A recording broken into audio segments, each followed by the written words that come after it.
Hey guys, in this video, going to be going over a strong moveset build that you can teach your Ampharos in the second generation Pokemon games. It's electric typing. It's going to leave Ampharos resisting electric, flying, and steel, and then it's going to be weak against ground type attacks. So in your competitive team, if you're able to predict that you might be getting a ground attack from your opponent, such as Earthquake, it's nice to have another option in your competitive team that's immune to ground type moves, such as what you can get with flying type Pokemon, because then you can switch them in and then you're immune to that attack and your Ampharos won't be obliterated as a result. So that's something to keep in mind. So in terms of its stats, Ampharos special attack is its best number up there at 115, and then it has HP at 90 along with special defense. Its attack and defense are each at 75, and then its speed is its worst number down there at 55. So going down and taking a look at this build, and the idea here is that Ampharos actually can take a decent amount of damage for an electric type specifically, and you can play off of this by healing yourself and getting rid of your status through rest, and then while you're asleep using Sleep Talk to use one of your other known moves, and then you're going to have a same type attack bonus, electric attack, either Thunder or Thunderbolt.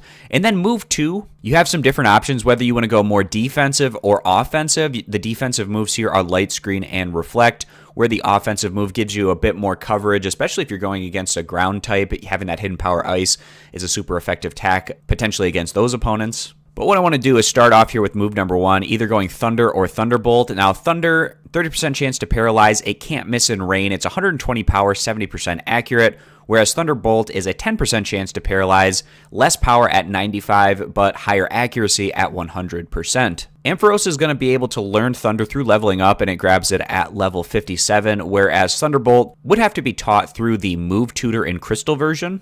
And in Crystal version, after completing the game, a Move Tutor appears in Goldenrod City Game Corner on Wednesdays and Saturdays, and he can teach one of the following moves for 4,000 coins, and that's where you can be taught that Thunderbolt move. Going down to move number 2, and the reason why a defensive move makes sense is when you're asleep, having those higher defensive stats is going to allow you to take more of a hit than Ampharos is already able to do. In Lightscreen, for 5 turns, the user's party has double the special defense, so this makes Ampharos quite a dangerous special tank, and Ampharos is going to learn Lightscreen through leveling up at level 42. Now, if you'd rather be more of a physical tank, you could also slot in Reflect. For 5 turns, the user's party has double defense, and to get Reflect on your Ampharos, it's going to have to be learned as an egg move.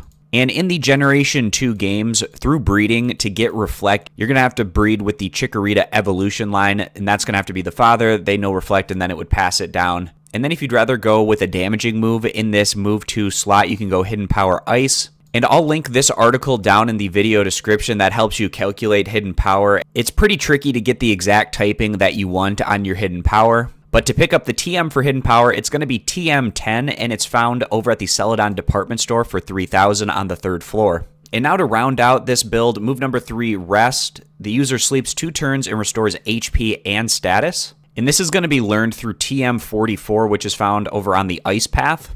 And on the Ice Path, it's going to be on the basement 2nd floor, down here in the bottom right-hand corner in this region. That's where you can find the TM for Rest. And then rounding things out, we have Sleep Talk. The user must be asleep, and then it's going to use another known move. It's nice being able to use something against your opponent when you're asleep, and Sleep Talk allows you to do that. And Sleep Talk is going to be TM35, and it's found in the basement of the Goldenrod department store. And it's going to be located in this area. So the TM for Sleep Talk is underneath Goldenrod City, and to access it, you must have exposed the fake president at the top of the radio tower, travel to the Goldenrod underground, and take the path that juts to the right. Enter the double doors and descend the stairs. You should now be in a room with several pillars. Travel to the far left side of the room and activate every switch from left to right. Follow the newly opened path to the next area, and then TM35 will be in the center of this room, and again in this area right here.